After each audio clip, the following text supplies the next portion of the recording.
What's up, guys? Orca's here, and today we have another video. Finally, I'm getting this review out, man. I've wanted to post more, but again, I've just been like really busy. My working schedule has been weird. Like it's not been consistent like last year was when I was consistently making videos, and I was gonna make a video about the Coca-Cola 600, but I kind of got busy after the race, and then obviously Memorial Day, I was working that morning and then was doing stuff after work, so I haven't really had much time. And then obviously Tuesday, Wednesday, I was also working. Thursday, finally, I'm not working or have anything going on really, so I do have time to make this video. But finally, we're here. I watched the Mandolorian and Grogu movie on Saturday with the boys, but with my friends anyway. And you know what?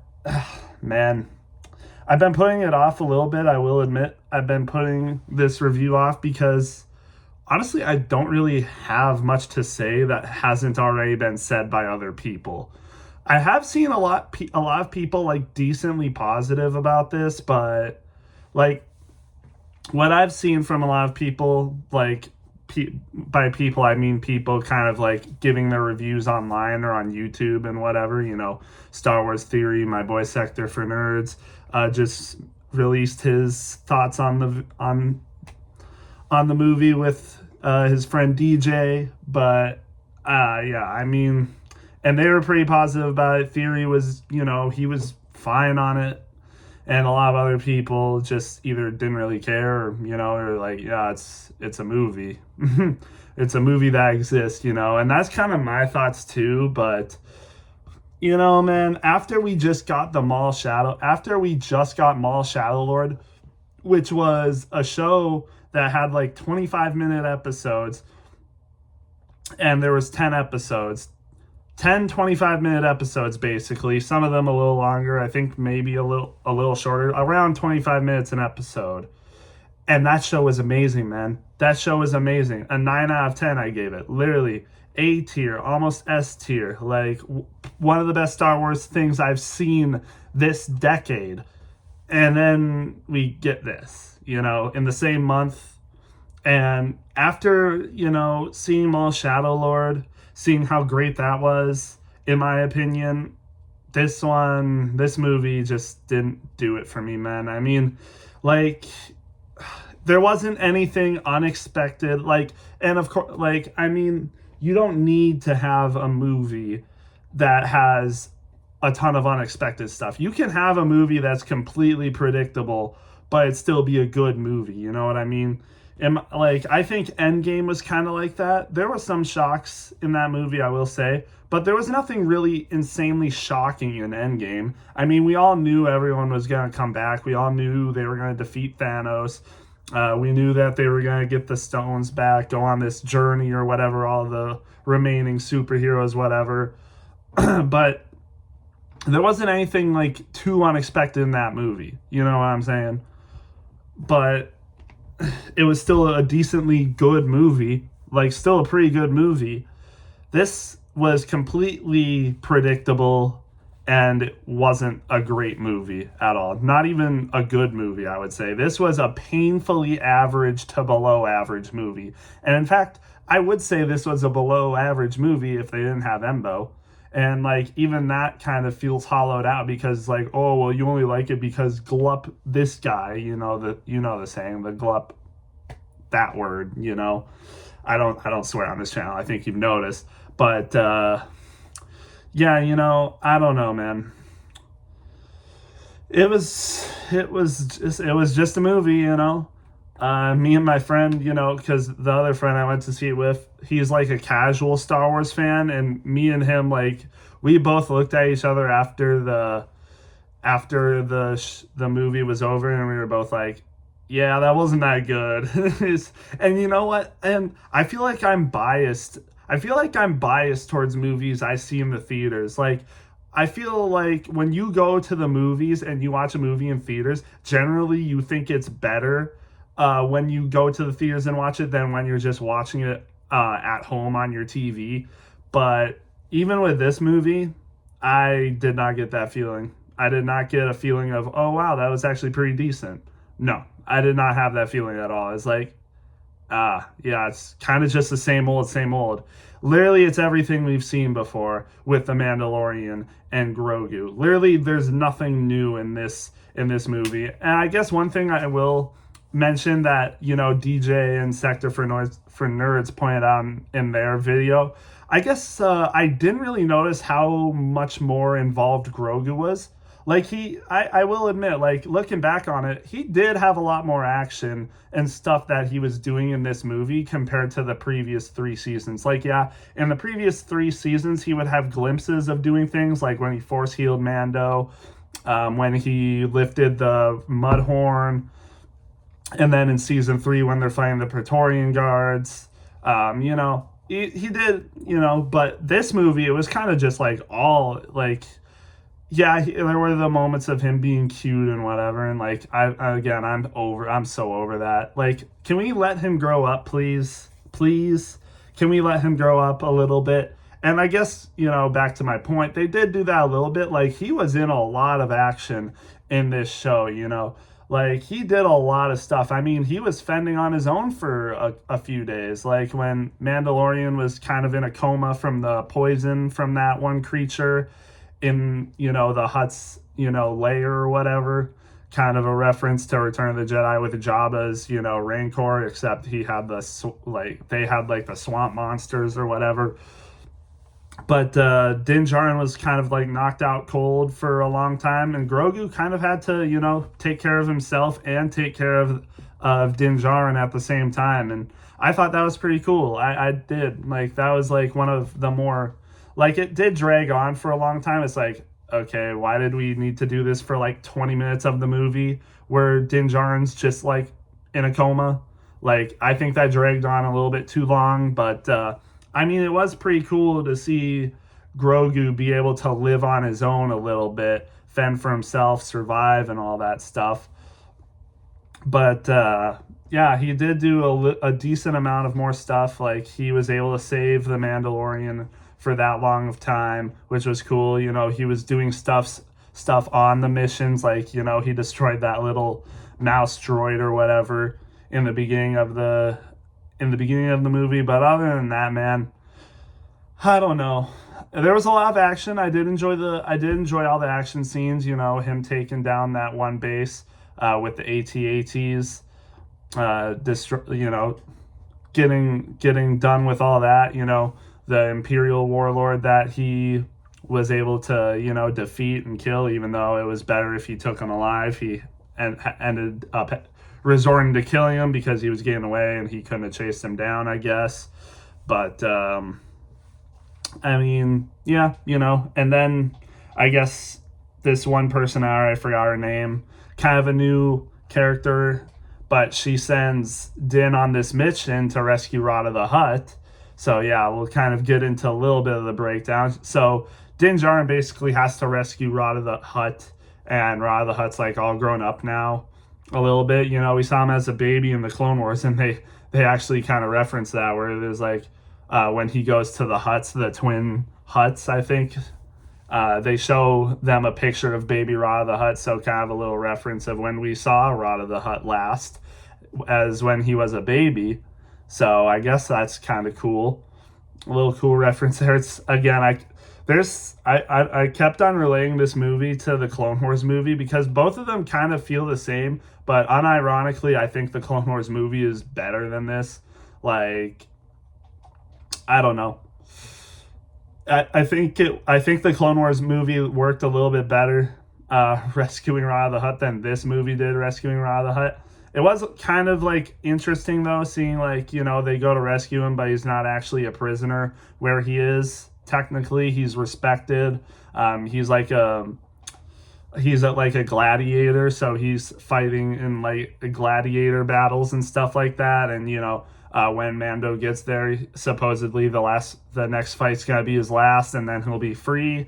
And he said he doesn't want to go back to Nal Hutta, where the Hutts live, because one, the Hutt twins are apparently going to kill him, and two, he doesn't want to be like his dad was. Dad obviously being Jabba the Hutt, which we learned in the Clone Wars movie. But he doesn't want to be like his dad. He thought his dad was like ruthless and cruel and obviously criminal, and he doesn't want to be like that. He likes his life where he is, being a gladiator, and once he's free, he's free, and that's the way he wants it to be.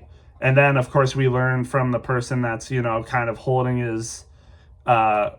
him for whatever happened. He's and supposedly gonna release him. Mando meets with that guy. His name's Janu, I think, and then it's revealed that Janu is gonna actually send him into a Jarek match, which means he's just gonna keep sending creatures and people at him until he's dead, because for whatever reason he just wants him dead, I guess.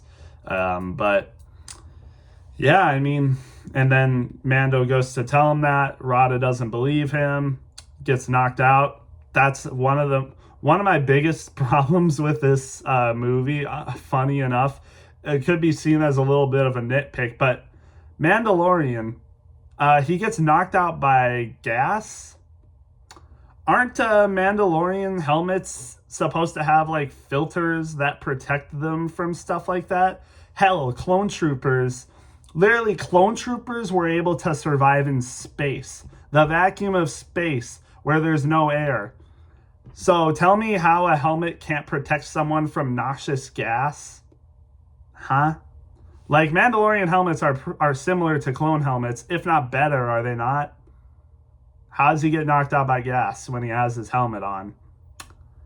Okay, sure, I guess whatever fits the plot, whatever fits the motive of this movie, I guess. So he gets knocked out by the gas, and then he's put in the gladiator ring as well, and he's set to fight Ra the Hutt. So they fight a little bit. The Mandalorian, he funny enough lets Ra the Hutt win and then gives up so that Ra the Hutt wins and he can go free. But then John is like, nope, I'm just gonna send you both into a Jarek match, I guess.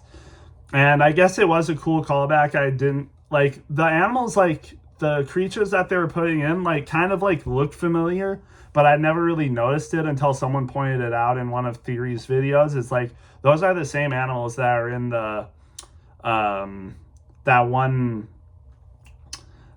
game that they play. I forget the name of the game they play, but in A New Hope, when they're playing that like chess match on the Falcon with Chewbacca and stuff, it's the same creatures on that board that they play as they send into this arena. So I guess that was a cool shout out. But yeah, they fight the creatures. Some of the CGI, I'll admit, was kind of weird in this movie. Like just Ra the Hutt fighting, and then later in the movie when he's fighting the twin Hutts, that was so weird. And then some of the scenes in this fight scene as well was really weird. I don't know, man. I don't know. But they end up winning. They end up defeating the creatures. They break the like cage that they're in, like with the lasers, whatever. So all the creatures escape. Nothing really much happens after that. But they kind of wreak a little havoc, but not like insane amounts. I don't know. Weird. But Rada tries to escape, but they catch him anyway with the help of Zeb. Zeb's in this movie as well, but he doesn't really do all that much. He kind of just shows up at certain points in this movie. He helps them because they take they capture Rada, and then they reveal that the one of the Imperial warlords they're looking for was the guy that was holding Rada this whole time. Janu, he's actually an Imperial warlord this whole time, which Theory kind of said best. It's like, huh? You know how big the Star Wars galaxy is, and that guy just so happens to be the next Imperial warlord they're looking for? Like, huh? Like, I didn't really notice it when I was watching the movie, because sometimes I do miss things like that, where it's like, wow, that's kind of stupid. But yeah, no, that was pretty stupid, honestly. Like, huh? You tell me that guy was the Imperial warlord, just so happened to be that same guy? Whatever, man. I don't know. And then, so they freaking have to go back. They go to his place. They don't rescue, but they capture him. And then they bring him back to the base. where, they get him. But, the person that hired Mando for the job is kind of mad that he didn't bring Rada. But one of the things was his mission was to bring Rada back to the Hutts, obviously. But it was, because the Hutts, they're not on either side. They're not on the Imperial side. They're not on the Republic side, but they just called up the New Republic to hire Mando to do the job for them. But it turns out they were kind of behind all of it, and they were harboring the Imperial warlords like that guy. So that's kind of the resolution to that movie is like, oh yeah, the Hutts were like, involved with the Imperials this whole time, and they were trying to, they were hiding information from the New Republic about Janu, and they just wanted Rada the Hutt captured so they could bring him back and kill him, so they could, officially have the rights to their crime throne, which is why Rada the Hutt revealed that to Mando, and so he kind of changes his mind on turning him in. He hides him, but they try to find him a place to run away, so they do end up saying their goodbyes. I think they go back to Navarro, and Rada the Hutt gets like his own ship and is gonna fly off somewhere to not be found.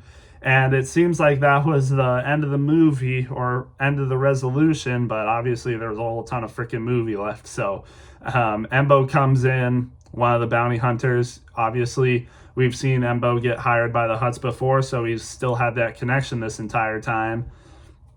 I wonder how old Cuzos can get, because Embo in the Clone Wars, he's pretty, he's an adult, he's like an adult Cuzo. So this is what, I don't know how long after the Clone Wars, like 30 years, over 30 years, possibly. And he's still kind of up and at it like this. Like, he did his business. He was able to capture Mando, bring him back, and the Hutts obviously, are pretty mad at him for trying to hide Rada the Hutt from them, so they punish him. They ended up also having Rada the Hutt captured. I think Embo probably did that as well. So they take off his helmet. So it's like, oh, now you've dishonored your creed again by taking off your helmet in front of enemies. And he's like, well, not if I kill you eventually, which obviously happens later in this movie. Spoilers, but, obviously. And then, he's dropped into that pit, kind of reminiscent of what Jabba did to Luke and other people. And he has to fight off all these swamp creatures. And the first swamp creatures were bad enough, but then you get the big guy. So it was interesting to see that play out, I guess. But he ends up getting away from that with the help of Grogu, because I forgot to mention, obviously, Grogu and him were separated when he was captured, and the Anzellans also help as well, because he was getting them to kind of repair the ship a little bit, or I think make some like adjustments to it to get better speed, something like that. And they were there. One of the Anzellans got captured as well, by Embo's dog, which I'm pretty sure is not Marok anymore. I think, well, who knows? It might be, not sure, but I'm pretty sure it isn't. It's probably a new pet Anuba, because Marok, I don't know how long Anubas lived till, but if they're like a normal dog, he's probably passed away by now. Unfortunate, and it looks different too. I think Marok was kind of like a white dog, and this dog was kind of like grayish black, so I think it was a different dog, different Anuba. So rest in peace, Marok, probably. Which, again, funny enough, you got Marok, Embo's dog, and then Marok the Inquisitor. Pretty funny, but Marok ended up capturing one of the Anzellans, which is actually kind of funny. So they're both captured, but they get away. And that's kind of when the Hutts send a ton of bounty hunters and like all the droids that they have hired for them to try to get Embo, or to get Din. He fights some of them off, but the poison from that creature, like I said, got him a little bit. So the poison was slowly creeping in and was going to die from it, like the Hutts said. But again, Grogu comes to the rescue, force heals him a little bit, but the force heal that he did wasn't enough to get all the poison out of him, which is why Din is in that coma. And then eventually he runs into like this, random swamp creature citizen that just has like this house along a bayou. Kind of reminds me of like the freaking like the southeast, like Louisiana, Alabama bayous, stuff like that. That setting. And with that kind of person, it was kind of funny. But yeah, he gives Grogu this thing that will help him because Embo comes in and is trying to look for Din and Grogu, but doesn't find him. Grogu hides, and then Embo gives like the information because he's like looking for them, so he expects this citizen will like, oh yeah, I know what you're talking about, but he lies and said he doesn't to cover. And then so that's how he finds out Din, Grogu's basically father, is in trouble, so he gives them this thing to help him with the poison, and then gives it to him, so they're all good now. And so they come back because they're gonna rescue Rada the Hutt. They come back. Din has a pretty cool fight with Embo. They end up releasing Rada, and he ends up getting in a little tussle with the Hutt twins, and then they're put in the same place where the door goes down to their monster, and then Embo and his dog escape, but the Hutt twins don't, so they get eaten. They get eaten, and then the New Republic comes in. The New Republic is coming in to rescue them, and they blow up the Hutt, the little Hutt headquarters place. So, the twins are dead. Rada the Hutt isn't gonna be a crime lord, so I wonder what's left of the Hutt clan then, because the Hutt clan is like the most powerful crime syndicate in the galaxy, even still at this point. So I wonder, what's still gonna be of them, or is this kind of gonna be like the last we kind of see of the Hutt clan for a long time? Because we saw these twins in the Book of Boba Fett, how they were doing stuff on Tatooine, but now they're dead. So I wonder if there's going to be another Hutt person that takes their place, or is kind of the Hutt clan kind of finished at this point? Because we've already seen Jabba killed. We've now seen the twins killed. Rada the Hutt isn't part of that clan anymore. So, and he now joins the New Republic. Funny. But yeah, I mean, cool, I guess. That's the movie also, by the way. That's the end of the movie. So yeah, there wasn't really much to it, honestly. So back to like my personal thoughts about it. It's like, I mean, it's a movie. This, I've already said it a billion times to myself and to other people, like to Sector for Nerds, but like this could have just been like 2 episodes of The Mandalorian season 4 or something, and it would have been fine. You know how there's like eight episodes in a season of Mandalorian? Yeah, this could have been like 2 episodes of The Mandalorian season 4 or something, but for some reason they just decided to make it to a movie because, oh, we haven't had a movie on the screen in 7 years. Well, does that really matter all that much? I get it, like big screen is important, especially for Star Wars, but if you're gonna put Star Wars on the big screen, I feel like you gotta have a little bit more important of a movie than just 2 episodes of The Mandalorian. Like, I don't know, man. And I think this movie might actually perform better than Solo in the box office, but honestly, not by much, I don't think. Like, I mean, I don't get why they went with this, honestly. I don't get why they went with this movie to be put on the screen for the first time in 7 years. I think they could have done something bigger than this. Hell, if they made a Maul movie, I think that would have been better. Like, if they made the Maul show into a movie like this, I think that would have been better for sure. But I like the Maul show as a show. Like, I'm glad it's a show, obviously. And honestly, it's probably preferred as the show that it is compared to a movie, but it probably would have done better as a movie on the big screen over this. And I get it. The Mandalorian, very popular when it started. Season 1, Season 2 went crazy, but Season 3 did fall off, but it still had decent numbers, I guess. So it's like, well, it's a safe option, and that's the problem, is that this was a safe option. You know, it was a safe option to put on the screen. It wasn't divisive. It wasn't, you know, something that's going to divide the fandom. It's not lore breaking. It doesn't ruin anything from Star Wars, but it also really doesn't help anything. It doesn't really help anything either. Obviously, Disney Star Wars is kind of in a hole right now that they need to dig out of, and this movie neither really hurt or helped it at all, I would say.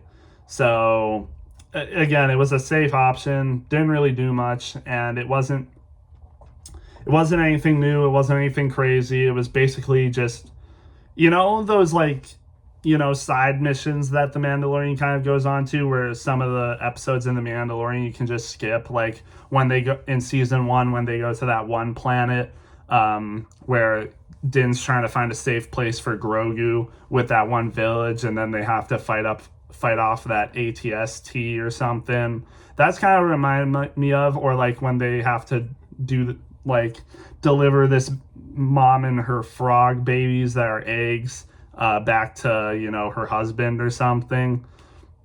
Kind of like those side episodes. That's what it reminded me of. Even like, yeah, even in season 2 when they like come into contact with Bo-Katan and they do like this mission with Bo-Katan, that's kind of what it reminded me of. Really nothing crazy. Like, so, like season 1 had more crazy, interesting, cool moments than this movie did. Obviously season 2 did. Even some parts in season 3 were more interesting than this movie.